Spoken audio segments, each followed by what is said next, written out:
এত অল্প বয়সে গ্রামের অসহায় মানুষদের জন্য বা বিশেষ করে ছোট বাচ্চাদের জন্য কাপড় চোপড় বিতরণ করা অনেক বড় একটা উদ্যোগ আমার মতে। তো এই কাজটা কিন্তু আমার এই ছোট্ট মামাটা করছে, অনেক বেশি ভালো লাগতেছিল সবকিছু মিলিয়ে। তো আসসালামু আলাইকুম, সবার কি অবস্থা, কেমন আছেন? অবশ্যই ভালো আছেন আশা করছি। তো আজকে হচ্ছে নতুন একটা ভিডিও নিয়ে আসছি, ও একদমই ভিন্ন টাইপের। তো এখানে হচ্ছে আমার মামা গ্রামে ছোট বাচ্চাদের জন্য যে কাপড়গুলো দিতেছিল সেটাই হচ্ছে একটু ভিডিও করে দিলাম, কারণ এটা আমার অনেক বেশি ভালো লাগতেছিল তার এই উদ্যোগটা দেখে। এই যে আমার মামা, ওর হচ্ছে তরুণ উদ্যোক্তা নাকি,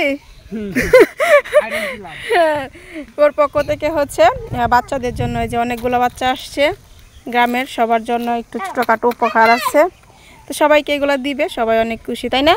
তোমরা খুশি না? তো আমি হচ্ছে জিজ্ঞেস করতেছিলাম বাচ্চাদের তোমরা খুশি কিনা, তারা বলতেছিল যে হ্যাঁ সবাই খুশি। তো এখানে হচ্ছে আমার একটা মামাও ছিল, তো সবাই মিলে তারা মাপ টাপ দিয়ে যেভাবে যাকে যেটা দিলে ভালো হয় বা সাইজে যেটা লাগবে সেটাই দিচ্ছিল, কারণ এখানে তো কোনো সাইজ ফিক্সড করা ছিল না যেহেতু। তো অনেকে আসছিল তাদের সাইজ অনুযায়ী দিতেছিল কুলে কুলে। আমিও একটু সাহায্য করছিলাম, সব কিছু মিলিয়ে কাকে কোনটা দিলে ভালো হবে বা কার সাইজে কোনটা লাগবে সেটা দেখিয়ে দিয়েছিলাম।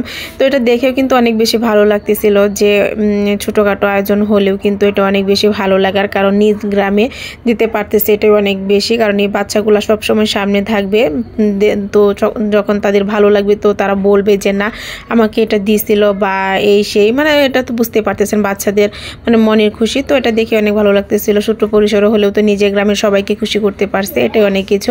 তো আমাদের সবারই উচিত যে যার যার জায়গা থেকে যার যতটুকু সামর্থ্য আছে ততটুকু দিয়ে বাচ্চাদের সাহায্য করা, কারণ এই সাহায্যটুকু কিন্তু তাদের অনেক বেশি কাজে লাগবে। কারণ যেহেতু তারা অসহায়, সবাই তো আর এসব কাপড়ের জন্য মানে বসে থাকে না, তারা কিন্তু অনেক বেশি এনজয় করতেছিল, তাদের ভালো লাগতেছিল। তারপরেই তো হচ্ছে আমাদের কাপড় দেওয়া শেষ করে দেন এখানে রান্না বান্না চলতেছিল, আর সেটা হচ্ছে একটু ভিডিও করে নিয়েছিলাম। এখানে মাছ নিয়ে আসছে, বড় মাছ, তো আন্টি কাটতেছিল, সেটাই হচ্ছে ভিডিও করতেছিলাম।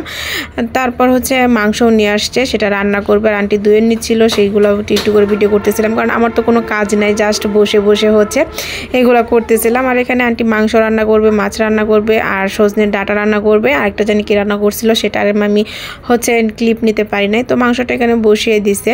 তো মাংসটা রান্না করার পর তারা বললাম না ওই যে সজনেটা কাটতেছে, তো এখানে হচ্ছে এই সজনেটাও কিন্তু অনেক বেশি ভালো লাগে ছোটো মাছ দিয়ে রান্না করলে। তো সব কিছু মিলিয়ে কিন্তু অনেক বেশি ভালো লাগতেছিল। আর বিশেষ করে আজকের ভিডিওটা আমার কাছে অনেক বেশি স্পেশাল, কারণ এই জিনিসটা আমার কাছে খুবই ভালো লাগছে উদ্যোগটা।